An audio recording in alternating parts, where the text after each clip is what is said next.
You ain't nothing but a hound dog, crying all the time. You ain't nothing but a hound dog, crying all the time. Well, you ain't never caught a rabbit, and you ain't no friend of mine.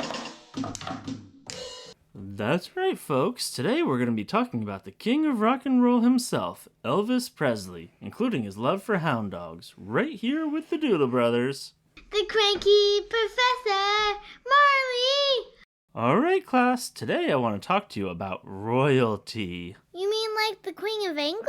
Sort of like that, but the music kind. Ooh, are we gonna be learning about Taylor Swift? Maybe another day, but today we're going to be talking about Elvis Presley, the king of rock and roll. The King? Professor, I've never heard of him. Well, he certainly was before your time, Fenway, but he remains the best-selling solo music artist of all time. Elvis began his career in 1954 and quickly became the first musician famous for performing rock and roll, a brand new style of music that originated as a blend of blues, gospel, jazz, and country music, eventually becoming its own genre. Of course, Professor. Everyone knows rock and roll. I just didn't know Elvis Presley was the king of it until now. He sure was. Some of his most famous songs were Love Me Tender, Heartbreak Hotel, Can't Help Falling in Love, Don't Be Cruel, and Jailhouse Rock. He was one of the top musicians for his entire career, which spanned over 30 years from the mid-1950s until the 1970s. Wow, that's a long time. Was he from a family of famous singers or something? Actually, Fenway, Elvis was born into a very poor family in Mississippi, moving to Memphis, Tennessee when he was a young teenager. That's when he started to spend his time making music. His rise from poverty to fame and fortune have led many to say this journey was the epitome of the American dream, from rags to riches. How did he become that famous anyway? Well, Fenway, early in his career he spent most of his time putting out new music and playing it on TV shows so that America could hear him sing. He even starred in a movie in 1956 called Love Me Tender, just like the name of his song. Cool. What else did he do? Well, shortly after that movie, he was drafted into the military, where he served for 2 years. He was already famous by then, and it was quite a spectacle when the king of rock and roll showed up as an ordinary soldier. He famously said that he didn't want to be treated any different than anyone else, just because he was famous, saying, "The army can do anything it wants with me." He went on to continue his outstanding career, producing hundreds of songs that people still listen to today. He still holds the record for the most songs on the Billboard Top 40 list with 115 songs, and even the top 100 list with 152 songs. He also holds the record for the most gold albums with 101, twice as many as the next musician, and the most platinum albums with 57. He lands in third place, however, for the most gold singles at 54, behind Drake, and guess who's in second place? Taylor Swift? That's right, Taylor Swift. But Professor, what I think we all want to know is, did Elvis have any dogs, maybe a Labradoodle or two? Well, Fenway, while he didn't have any Labradoodles, Elvis sure did love his animals, of which he had many. When he bought his home, Graceland, it came with a big farm, so he had many animals including chickens, pigs, donkeys, and even a turkey named Bowtie. Bowtie?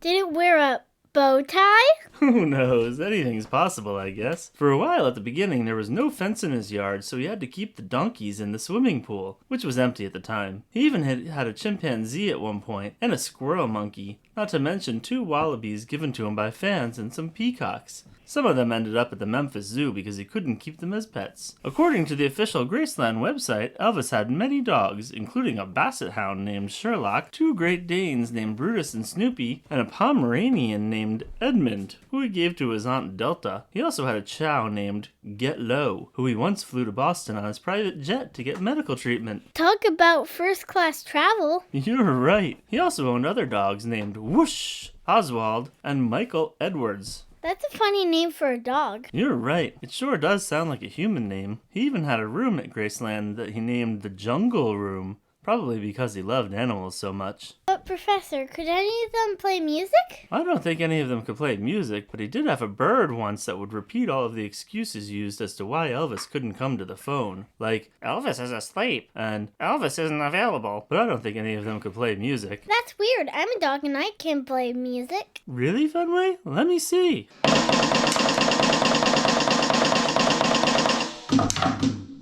Wow! Wow, that's really great, Fenway. You sure were rockin' and rollin'. Okay, class, tonight for your homework, I want you to write a 10-page paper on Elvis Presley. But Professor, in a 1 and a 2 and a, don't be cruel to a heart that's true. Don't be cruel to a heart that's true. I don't want no other homework, Marley, it's just treats I'm thinking of. Don't be cruel to a heart that's true. Don't be cruel to a heart that's true. I don't want no other homework, Marley, it's just treats I'm thinking of. Okay, I guess you've had enough work for today. Yay! I hope the rest of your day is fit for a king or a queen. And remember, subscribe to the Doodle Brothers for more exciting videos.